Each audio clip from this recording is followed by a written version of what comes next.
C'è il caro bollette che assilla un po' tutti. Lei in qualità di assessore al sociale che cosa può fare la Regione in questo frangente per un ristoro, magari un aiuto?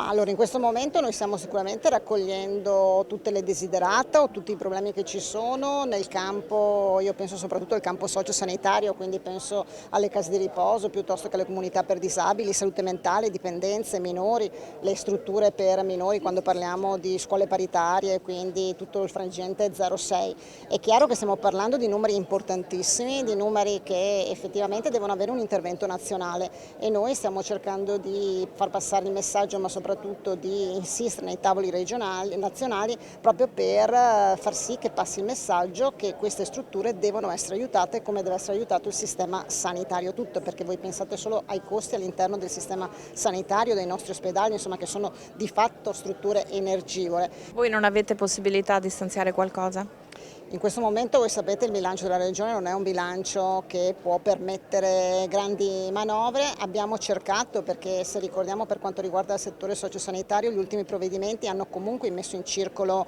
nuove risorse, penso ai 40 milioni per quanto riguarda la residenzialità e il semiresidenziale dei disabili nei prossimi 3 anni e 150 milioni invece per quanto riguarda la residenzialità anziani sempre nei prossimi 3 anni, cercando di dare incontro quindi agli enti gestori in maniera un po' strutturale e quindi definitiva. I problemi si sommano, abbiamo la nostra attività core che è curare le persone e lì poi si innescano tante questioni, dal caro energetico, dalle questioni che attengono alle nuove emergenze. Pensavamo di essere fuori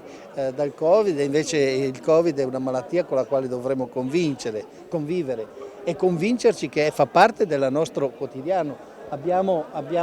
il virus delle scimmie, chi se lo immaginava, e poi abbiamo le West Nile e poi abbiamo tanta gente che ha bisogno di noi e che dobbiamo seguire quotidianamente. Malati che ci siamo lasciati un pochettino indietro, anziani che hanno bisogno di essere ripresi in considerazione. Tanta roba, come si dice, tanta roba che ci riempie le giornate e anche le notti e io devo ringraziare i miei collaboratori, soprattutto tutto quel personale infermieristico, medico, ausiliario, tutti i volontari che ci girano attorno, che ci stanno dando una mano enorme.